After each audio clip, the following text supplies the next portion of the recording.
Hey, what's up, everyone? Welcome back to Babylon Talmud. Today we're studying Daf Yud Gimel of Masechta Sheqalim, Daf 13. What can I tell you about Daf 13?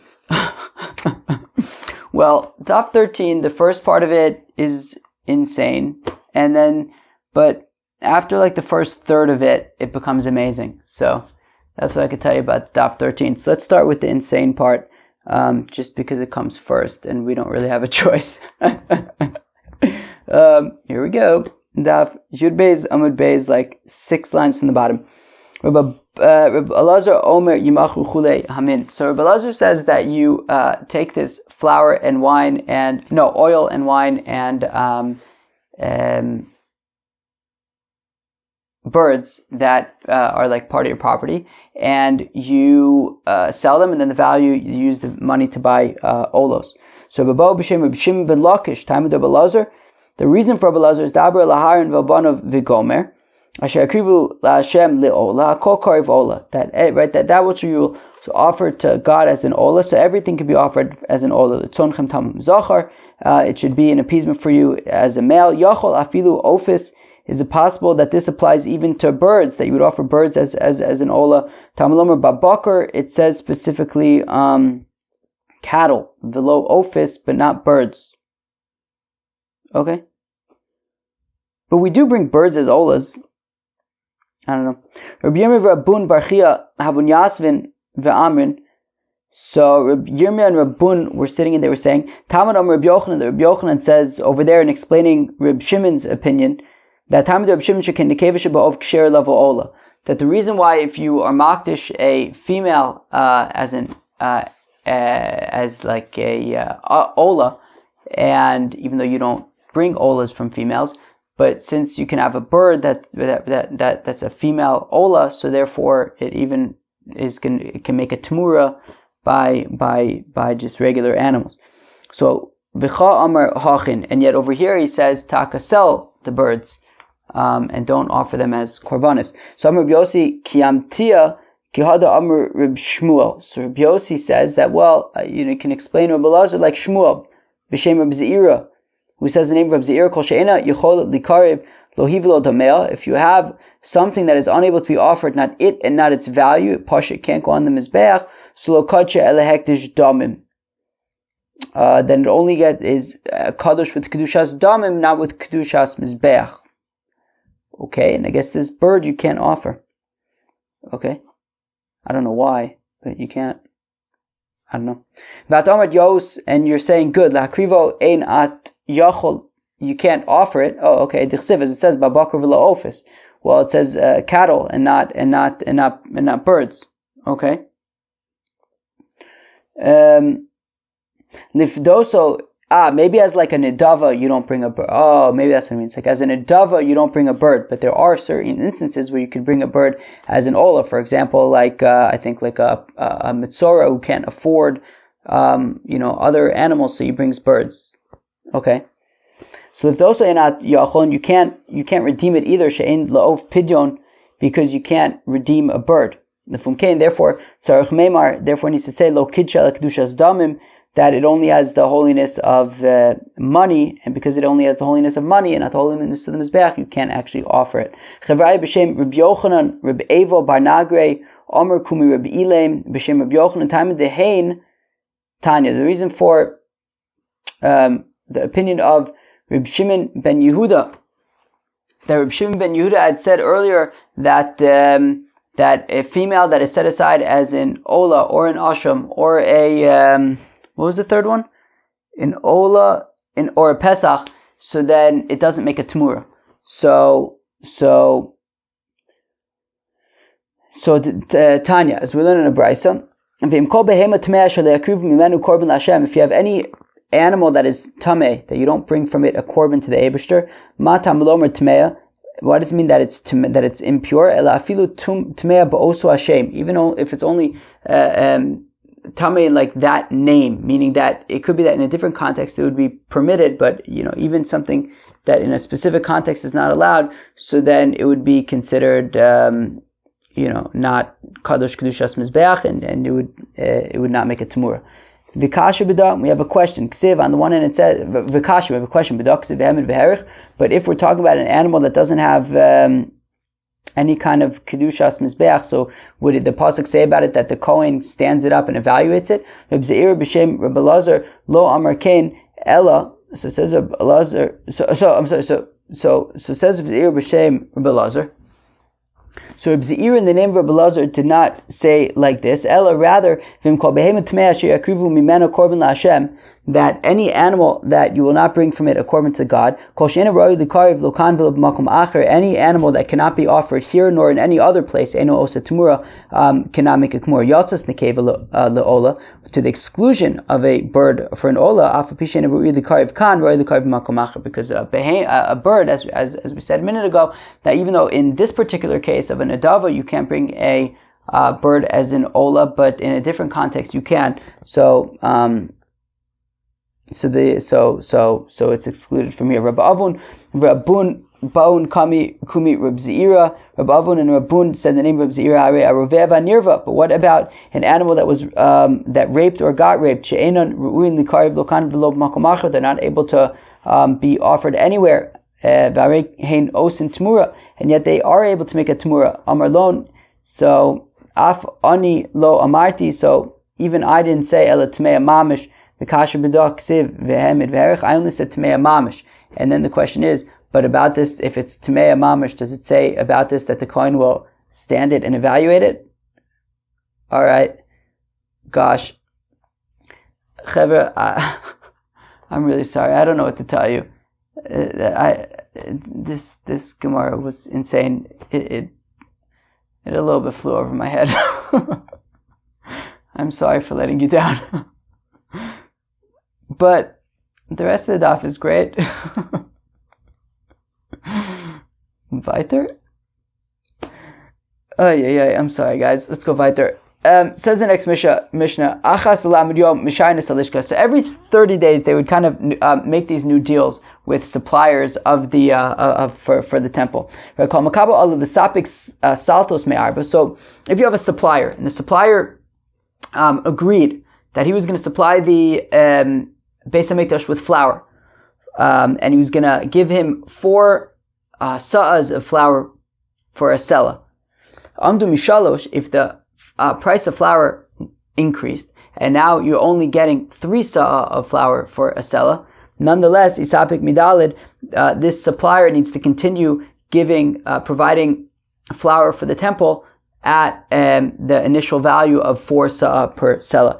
Mishalosh v'amdu midalid, if at the time that they negotiated a contract, the supplier was supplying 3 sa'a for a sela, v'amdu midalid, but then the price of flour went down, and now you can get 4 sa'as of flour for a sela. So Yisapik midalid, well then he's got to give the new lower price. Shiada hekdesh ala yona, that when you're negotiating with the Beis HaMikdash is always going to have the upper hand. But I guess that the benefit of being a supplier for the Beis HaMikdash is probably it's probably like pretty cool, like honor to supply like all the flour for the korbanos of the Beis HaMikdash. I guess that's cool. But secondly, I imagine it's a good contract to get. I guess there's a little bit of risk there in terms of the price fluctuations that you see here. But if there are no price fluctuations, it's probably a good gig. They're probably offering a lot of bulk, and it could be a good contract to get. Akoponim, let's go weiter. Mislia soles hislia lo. So if the flour became wormy, well, it becomes wormy for the supplier, i.e., he's got to swallow it. Vim hechmitz yayin echmitz lo. If the wine that he's supplying became vinegar, well, it's his loss. And he doesn't actually get ownership of the money that he received until the products have been successfully used in offering a korban. But if anything happens before then, he doesn't get his money. I mean, he gets it already, but it doesn't belong to him. It doesn't become his until the product has been used in the context of a korban. Tani b'shem Reb Shimon they turn the name of Reb Shimon Miyado Yimakablin as Ma'usein V'Akwanim's reasoning. So it says Reb Shimon, look, immediately they would get their money, and they would get ownership of their money immediately, and you can assume that the Kohanim are going to make sure that the flour doesn't get warmy or that the wine doesn't go bad. As once he delivers the products, he gets paid, and it belongs to him, and the Kohanim are going to make sure that everything stays kosher. Hadran Alach Perak HaTruma, we will come back to you in 7.5 years. Perak HaTruma, likely not before then. But the next parak we will. Elu en hamamunim sha'yu b'mikdash. This is super interesting. Okay. Recalibrate. New Mishnah. These are the 15 people who were appointed in the Beis HaMikdash. A fellow named Yochanan ben Pinchas, ala Trumis, Achia ala Nisachim. Interesting. So basically the system that they had in the Beis HaMikdash is that you would come to the Beis HaMikdash and you had to bring epis, a korban, and you needed flour for your korban, because with your korban there was going to be a flour libation and an oil and a wine libation, etc. So what you do is you first go to Yochanan ben Pinchas, and you would pay him whatever you had to pay him for the flour or whatever, and he would give you a token, okay? And then Achia ala Nesachim, you would then take that token over to Achia, and Achia would then give you whatever you need after you show him the token. Masya ben Shmuel al Payasos. Masya ben Shmuel was in charge of the lots that they would have every day for the Kohanim to determine who does which job. Psachia ala Kinin, a fellow named Psachia, was in charge of the nests, of making sure. Remember that there was that chest by the Beis HaMikdash. I think it was just one of them was for the birds. That if you had people that had to bring bird offerings, so then they would put their money there, and you can assume that it was offered by the end of the day. So that responsibility ultimately fell upon a fellow named Psachia Al-Akinan. He's on the birds. Psachia zeu motche. So Psachia is Mordechai, and according to certain opinions, Dafka Mordechai from the Purim story, which is super interesting. Why was it called Psachia? Because he would open things up and expound them. We're going to see a few examples in the Gemara. And he knew how to speak 70 languages. Super, super, super, super interesting. There's a fellow I know from Yerushalayim named Psachia Futterman. He's a good man. Let's go weiter. So are his parents too, and his brother Moshe Shlomo. Ben Achia al Choli Me'ayim. There was a fellow named Achia, and he was in charge of the intestinal disorders with the Kohanim, as we're going to see in the Gemara. Nechunya Chofer Shichin, a fellow named Nechunya who would dig like trenches, waterways, so that people would have water in Jerusalem. Gvine Karos. There was a fellow named Gvine who would announce. What did he exactly announce again? Yes, he would announce when it was time to offer the korban tamid. Ben Gever al Nilas Shairim. So a fellow named Ben Gever, so he would lock the gates of the Beis Hamikdash. They would lock the Beis Hamikdash at night, and he would lock the gates. Ben Bevai Memuna al Apakia. Ben Bevai was in charge of the wicks for the menorah. Ben Arza al Atziltzal. Ben Arza was in charge of the symbols when they would when they would offer. I think it was when they would offer the korbanos. So then the Leviim would sing their songs. So he would play the cymbals at that time. Hugris ben Levi al Ashir. So Hugris ben Levi was the conductor in the Beis Hamikdash.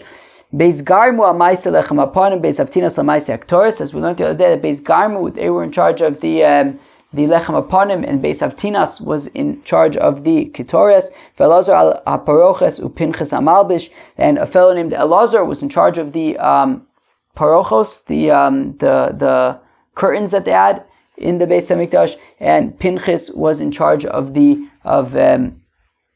clothing the Kohanim. Reb Chizki Amar, Reb Simon, V'Rabanon, Chad Amar, Kshire Dor, Vador, Balimnos Alein, V'Chayna Amar, Mishoy Ba'osodor, Mana, Shebedor. Very interesting. So one opinion is that who are these 15 fellows? So one way to understand who these 15 fellows are is that they were like the best of all time. These were like the best hits of all time, were these 15 fellows. The other way of understanding it is these were the 15 fellows during the time of whoever taught this Mishnah, which is super interesting because it means that, according to that opinion, then whoever taught that Mishnah was alive during the Beis Hamikdash Dafka, and he was teaching that these were the people who had held these roles when he was alive. The other way to understand is that these were sort of the best of these positions of all time. Let's go by, skip the parentheses. Rabbi Yonah says, Rabbi Yonah Ksiv, it says, Lachin achalek lo berabim, therefore I will divvy up to him in public, Vesatzum michalek shalom, the great ones he will divide up. Zeh Rab Akiva, this is a reference to Rabbi Akiva, Sheskin Medrash, HaHalachis, VeHagadis, that he established Medrash. I think that there's another word here that's like, somehow missing. Mishnah, Umedrash, VeHalachis, VeHagadis. The Rebbe Elazar established Mishnayos and Midrashos and Halachis and Agadis. Wow. That's amazing. Right, there's the Gemara in Sanhedrin, and I think other places also, that says that, Stam Mishnah is Reb Meir, Stam Sifra is Reb Yehuda, Stam Sifra is Reb Shimon, Stam Tosefta is Reb Nechemia, I think. And they say they were all students of Rabbi Akiva, and they're all based on Rabbi Akiva.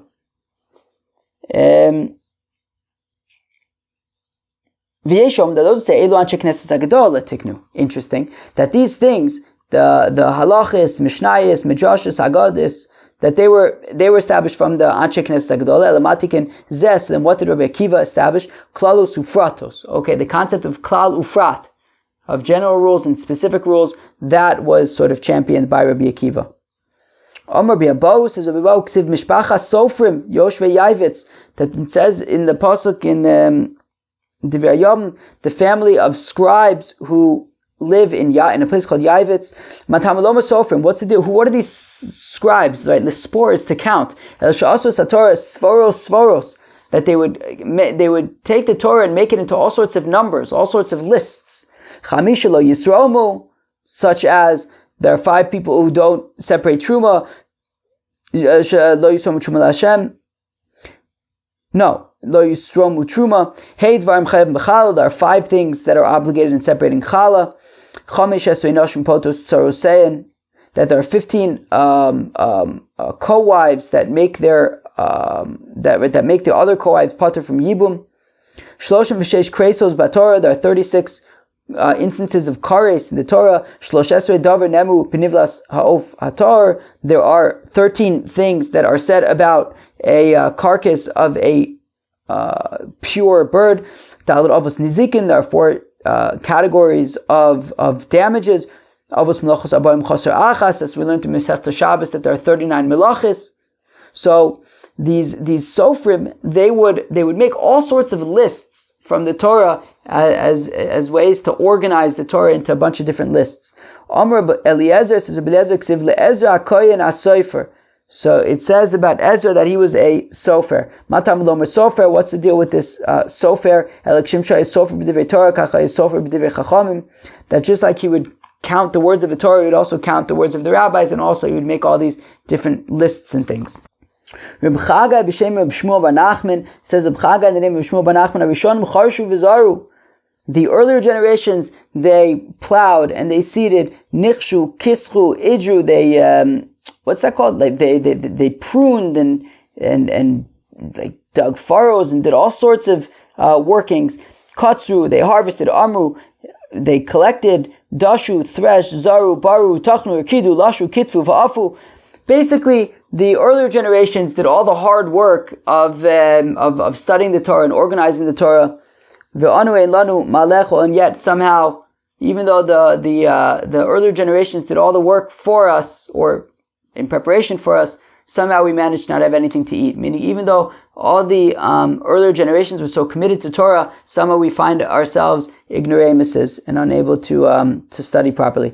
Rabbi Abba bar Zmina b'shem Reb Zeira in havun kadmoin melachin anan b'nei enosh. If the earlier generations were angels, then we are mere people. Ve'im havu b'nei enosh anan chamorin. And if the earlier generations were humans, then we're pashit donkeys. Amr Abmana Ba'ishaita Amrin Afilu Kechamartida Pinchas ben Yair Lo Idaminun.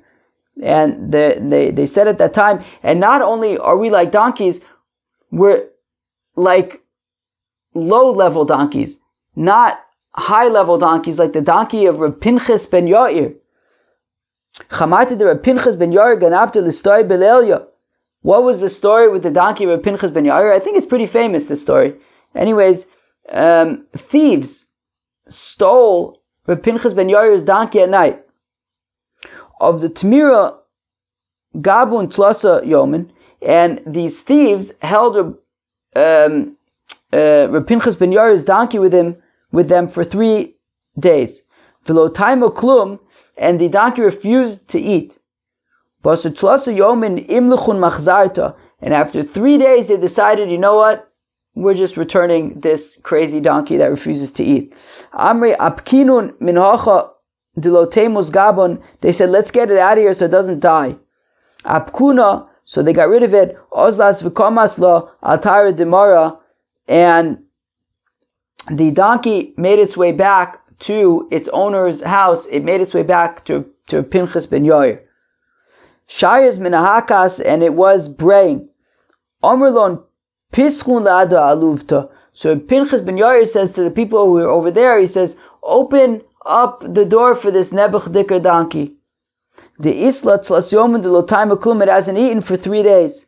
Paschin la, so they opened the door for the donkey, va'alas la, and it went into the house. Amar lon, and Reb Pinchas ben Yair said to them, I don't know if Daf went to the house, but went into his property.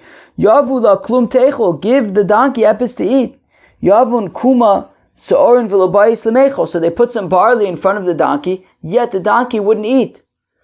Amrle, they said to Reb Pinchas ben Yair, Rebbe lobayis lemechel, the donkey doesn't want to eat. Amrlon, so Reb Pinchas ben Yair said to them, Misaknin inun. They said, did you prepare it properly? Amrle in, they said, yeah, we prepared it just geschmack. Amrlon, so he said to them, Va'arimtun damyon, did you separate meiser so that you don't have to be concerned about demai? Amrle, they said to Reb Pinchas ben Yair, Loken alfun Rebbe, didn't you teach us patur min adamai, that animal food you don't need to separate meiser from? You don't have to worry about demai. Amrlon. So then, whoa, I skipped. I skipped the line. Amrle loken alfun Rebbe, didn't you teach us the following? Alukeach zer levehema kemach leoris. If a person buys seeds for an animal or flour to treat hides, shemen leor, or oil for a flame, patur min adamai, so you don't need to separate demai from that. So Amrlon, so Pinchas ben Yair said to them, Manayvid la da alufta, what are we going to do about this Nebuch Dicker donkey? Dehi mechamra al garma sagin varimun damin v'achalas, because this donkey is a very machmir donkey, that it refuses, it's very makpid on not eating demai. So what are we supposed to do? We have to separate demai so the donkey can eat. That is the story of the donkey of Reb Pinchas ben Yair. Reb Pinchas ben Yair is either it's two different opinions, either the father-in-law or the son-in-law of Reb Shimon ben Yochai. Psachia alakinin, we said that Psachia was in charge of the birds.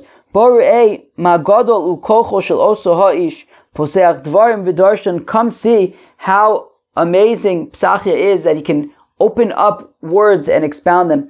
Yodeh ba'ayin lashon, he understands 70 languages. Tani Sanhedrin sheyesh ba shnayim shechon ledaber v'chulen ru'uyin l'shmoa arezo ru'uy l'Sanhedrin. If you have a Sanhedrin that there are 2 members of the 70-person Sanhedrin who can speak 70 different languages and the rest can understand all the 70 languages, so then it's a satisfactory Sanhedrin. Gimel arezo beinis, if 3 members of the Sanhedrin can speak 70 languages, well then that is a decent, like a step up. Dalad arezo chachama, if there are 4 members of the Sanhedrin that can speak 70 languages and the rest can understand all 70 languages, so then that is a very wise Sanhedrin. Uviyavna hayuba Dalit. And in Yavne, there were taka 4. Who were they? Ben Azai, Ben Zoma, Uben Chachinoi, Rebbe Elazar ben Masya. Very, very, very, very interesting. Very interesting. Wow. Omer Rav Chizda says, Rav Chizda Pamachas Yavsha Eretz Yisrael V'Yadun Mehechon Lavi Omer. One time there was a drought in Eretz Yisrael, and they didn't know where they were going to bring the Korban Omer from. V'Avatamun Chad Ilem, and there was a certain mute Darton. Davayoiv Chad Yode Al Gagos V'Chad Yode Al Tzrifin. He was putting one hand on the roof and one hand on the hut. But in Hebrew that's Gag and Tzrif. Aisune Kame de Psachya, so they brought this mute in front of Psachya Amrlu, and they brought the case in front of Psachya, whatever it is, they indicated to Psachya what was happening with the hand and the mute and the Gagos and the Tzrifin. Amrlu, he replied to them, Isa Asr de Miskaya Gagos Tzrifin or Tzrifin Gagos. Is there a place that's called Gagos Tzrifin or Tzrifin Gagos? Ozlin Lisamon Ve'ashkechon. So they went to a place called Gagos Tzrifin, and sure enough they found barley that they could use for the Korban HaOmer. So we see that Psachya was able to kind of understand and open, and open up matters, that he was able to figure out where they could bring the Korban Omer from, just from the context. Rabbi Yosa, says Rabbi Yosa, Be'Rebun, Pam Achas Nishdav Kol Ha'olam Kulo. There was one time that the entire world had some kind of terrible, I forget what the word is. I think wind basically like destroys everything, ruins everything. And again, they didn't know where they were going to bring the barley offering from. And there was a fellow who also is mute, and he put one hand on his eyes and one hand on the door, like the thing that goes into the door, I think. You know how like doors work? Like you close it and there's the thing that kind of goes into the place. So like his hand he put on that thing, I think. So they brought it in front of Psachya, Omerlon, and he said to them, Is asad miskaria ein socher o socher ayin va'azlan tam va'ashkechon. And they went to this place called Ein Socher, and sure enough they found barley for the Korban HaOmer. There were 3 women who brought their bird pairs. Achas omeres le'enosi. One of them says that she's bringing the bird pair for her Eina. V'chad omeres le'yamasi. One of them says that she's bringing it for Yamasi. V'chad omeres le'zivasi. The one that says for Ziva. Zoshomeres le'enosi savin meimer shofaz kamayon. So the one that said le'enosi, so everyone thought to assume, what does it mean that she's bringing bird pairs le'enosi? They figured that she's flowing like a ma'ayan, like a stream, kilu, that she saw dam ziva. Omerlon, Psachya, however, said to them, no, ba'ayona sakanas, ba'ayona sachnas zo, ba'ayona sachnas, that she had a dangerous predicament with her eye. Zoshomeres liyamosi, the woman who said that she's bringing the birds for Yamosi, Savin Meimar Shofaz Kiyam, they thought to say that she was flowing blood like a river. Amerlon, so he said to them, Biyama Sakanas Zo, that no, what it means is that she was endangered in the river, in the sea. Sakanas. Zoshomeres Zivasi, the one who said the Zivasi Savin Meimar Zava Mamish, they thought to say that she was a Zava. Amarlon, he said to them, Ze'ev bad litol es bina. No, what it means is that a wolf came to take her child. And that's why in all 3 cases they were bringing these birds as like a thank you offering. And they said, like, if I come out of this alive, I'm going to bring a bird offering. So again, we see that Psachya kind of knew how to interpret what was going on properly. Ben Achia v'chulei. So we said that Ben Achia was in charge of the stomach issues of the Kohanim. The question is, why do the Kohanim have stomach issues? So the Gemara says, because the Kohanim were walking Borvis. They were walking barefoot on the cold stone floors of the Beis Hamikdash. Basar, and they were eating meat, v'shosim mayim, and drinking water. They would get stomach illness. Hai den chamer tav l'me'aya, v'hai den chamer tzama l'me'aya. And Achia knew which wines were good for stomach aches and which were bad for stomach aches. So he kind of knew what to do over there. Well, fella Chever, that was a daf Yud Gimel. Yeah, the first part was a little bit insane. wrapping up that korbanos stuff. But then we moved on to sort of different kind of vibes, which is Parak 5 vibes, and we started off by talking about the 15 appointees at the Beis HaMikdash, and we got into this the story of the donkey of Pinchas ben Yair, as well as discussion of Psachia, which is super interesting, and we are going to continue with some super cool Agadatas moving forward. Cheers, peace.